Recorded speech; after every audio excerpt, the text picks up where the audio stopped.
Hey there, good morning and welcome back to my YouTube channel. I hope you all are fit and fine.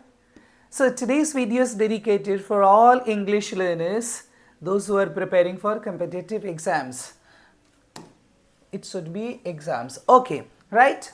And competitive exams means not only those who are preparing for jobs, सिर्फ job वाले ही नहीं, also those who are preparing for admission, जिसको entrance admission के लिए entrance test के लिए है और उसमें इंग्लिश है तो उनके लिए भी, and also for the scholarship बहुत सारे प्लेटफॉर्म है those who offer an scholarship for many candidates, right?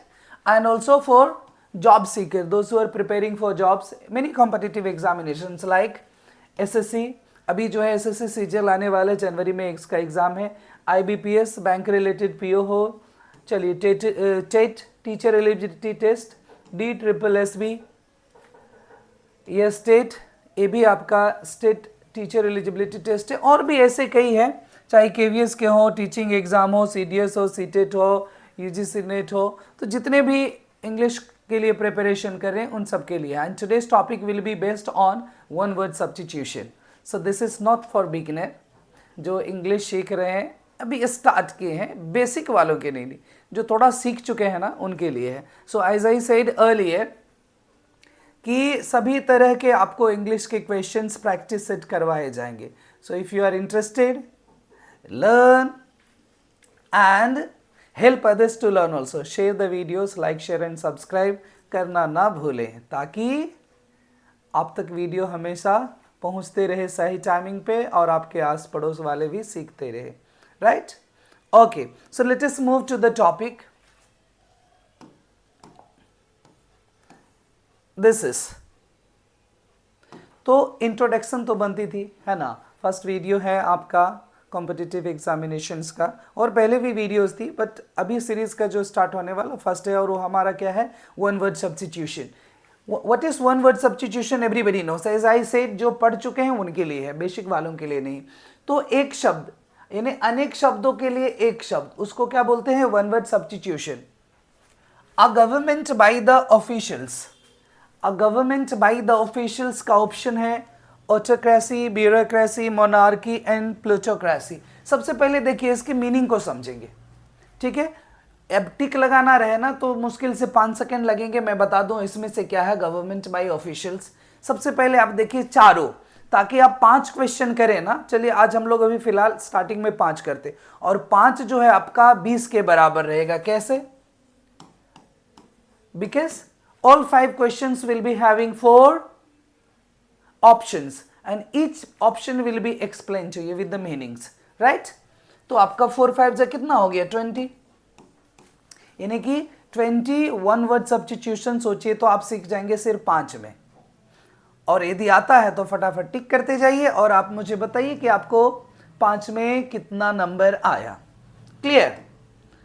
देखिए a government by the officials, उसको क्या कहेंगे? ऑटोक्रेसी, ब्यूरोक्रेसी, मोनार्की और प्लूटोक्रेसी। ये ऑटोक्रेसी क्या होता है? ऑटो से मीनिंग आपको नहीं पता चल रहा, सिंगल, यानी एक आदमी के हाथ में जो पावर है ना उसको कहते हैं ऑटोक्रेसी। और यहां क्या दिया है? A government by the officials, तो ऑफिशियल्स के हाथ में पावर है, यानी ग्रुप ऑफ पीपल, एक आदमी नहीं है। सो ऑटोक्रेसी तो नहीं होगा। हो गया क्रॉस? क्लियर है ना? दूसरा देखिए ब्यूरोक्रेसी। ब्यूरोक्रेसी क्या होते हैं? A government by the official, यानी कि आपका सही आंसर हो गया bureaucracy. Clear? Next is monarchy. What is monarchy? A government that is run by a queen और अ किंग, जो राजा और रानी की तरह से आपका सरकार चलते हैं उसको क्या कहते हैं? जहां राजा और रानी हेड होते हैं सरकार का, वो क्या कहलाते हैं? मोनार्की। क्या कहलाते हैं? मोनार्की। और नेक्स्ट क्या है? प्लूटोक्रेसी। क्या पता है आपको what is plutocracy? Plutocracy is government run by very rich person, wealthy persons. तो अमीर लोगों के द्वारा जो सरकार चलती है ना उसको क्या कहते हैं? प्लूटोक्रेसी। चलिए तो आपका सही आंसर का पता चल गया। सही आंसर क्या था? ब्यूरोक्रेसी। इसको कैसे पढ़ेंगे? ब्यूरोक्रेसी नहीं पढ़ेंगे, bureaucracy, right? Okay, next we have question number 1 is over. Question number 2. A place for fish और वाटर प्लांट्स, ऐसी जगह जहां मछलियां रखी जाती है या फिर वाटर प्लांट्स रखे जाते हैं, उसको क्या कहते हैं? एवियरी, मैं इधर से होके कर लेता हूं, एवियरी, एपियरी, हर्बेरियम और aquarium. What is that? Everybody must know. चलिए सबको पता चल गया, तो सबसे मीनिंग देखते रहते हैं। What is every? एवरी क्या होता है? वेयर बर्ड्स आर केप्ट, जहां पक्षियां रखे जाते हैं उसको क्या कहते हैं? Aviary. What is apiary? Apiary कहते हैं वेयर बीस आर केप्ट, जैसे मधुपालन जिसको बोलते हैं ना, उसको क्या बोलते हैं? एपेरी। और हर्बेरियम क्या होता है? हर्बेरियम होते हैं, ये हर्बेरियम का रूट वर्ड है ना हर्ब, और हर्ब से ही पता चल रहा है कि ड्राइड प्लांट्स हो, है ना, प्लांट का पार्ट हो, उसी हिसाब का हो गया herb. So dried plants were kept, उसको भी बोलते हैं हर्बेरियम। आप हर्बेरियम समझ करके वो मत समझ जाइएगा बंदरगाह, नहीं वो नहीं होता, हार्बर होता है, ठीक है। सो लास्ट आपका क्या हो गया? Aquarium. So this is a place where fish और वाटर प्लांट्स आर केप्ट, उसको क्या कहेंगे? Aquarium. Done? Okay, here we have the next one,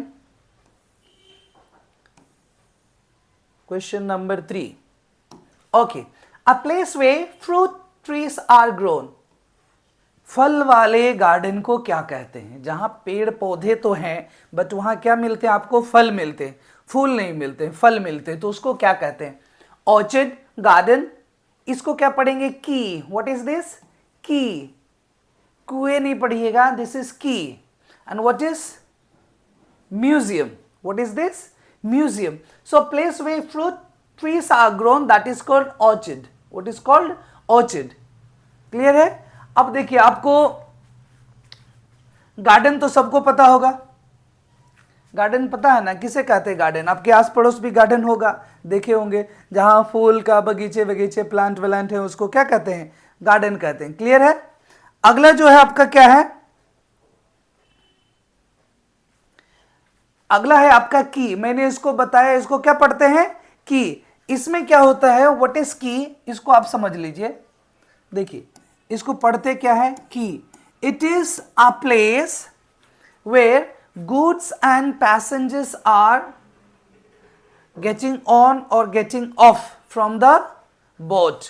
तो इसको वैसी जगह कहते हैं जैसे बंदरगाह का प्लेटफॉर्म, क्या बोलते हैं? बंदरगाह, जहां पे नाव के लिए आदमी चढ़ते हैं या फिर सामान को लादा जाता, तो बंदरगाह कह सकते हैं इसको। क्या कह सकते हैं? बंदरगाह। और ये तो आपको पता है बगीचा, ये हो गया प्लेटफॉर्म। कौन सा प्लेटफॉर्म हो गया? बंदरगाह, जहां बोट, BOAT, बोट्स पे ऑन और ऑफ का बोर्डिंग है, बोट बोर्डिंग, ठीक है। दिस इज की। नेक्स्ट म्यूजियम, एवरीबडी नोस, ये संग्रहालय है। क्या है? संग्रहालय, जहां बहुत सारे वस्तुएं, पुरानी वस्तुओं को संग्रह करके रखे जाते हैं और वहां आप जाते हैं देखने के लिए, तो क्या हो गया आपका? म्यूजियम हो गया नंबर 3। चलिए next we have question number 4। देखिए 4 में क्या है? Inscription of a grave stone. एक ग्रेव स्टोन क्या होता है? जो आपका डेड बॉडी है ना, उसको रखने के लिए ग्रेव स्टोन बनाया जाता है, जैसे कि डेड बॉडी का है और फिर उस पर कुछ लिखा हुआ रहता है, उसको इंस्क्रिप्शन कहते हैं। ग्रेव स्टोन पे लिखा हुआ को क्या बोलेंगे? इंस्क्रिप्शन। जैसे कब्र पे लिखा हुआ जो रहता है उसको क्या बोलते हैं? इंस्क्रिप्शन। अब देखिए इसके 4 ऑप्शन हैं। पहला हो गया ऑर्बिचरी, मेमोरियल, एपिटफ और एपिग्राफ। देखिए ऑर्बिचरी क्या होता है बताइए? यही आपका आंसर है क्या? ऑर्बिचरी भी मृत्यु लेख ही होता है, but it is also kept for memories. जैसे कौन यूज करते हैं? तो ये भी एक मृत्यु से ही रिलेटेड एक लेख है, मेमोरीज के लिए यूज करते हैं। दूसरा मेमोरियल, मेमोरियल आपको पता है स्मारक होता है, इसको याद करने के लिए रहता है, जैसे कुछ बना है तो बिल्डिंग आगे के लिखा आगे लिखा रहता है, हो गया मेमोरियल। एपिटफ क्या हो गया आपका? एपिटफ हो गया इंस्क्रिप्शन ऑफ ए ग्रेवयार्ड, यानी कि कब्र पे जो लिखा हुआ वही आपका क्या है? एपिटफ। क्या पढ़ते हैं उसको? एपिटफ। क्लियर है? और एपिग्राफ क्या है? एपिग्राफ जो होता है ना, कुछ बुक सब या फिर कुछ नए चीज स्टार्ट करते हैं तो उसके लिए लेख को बोलते हैं आपका एपिग्राफ।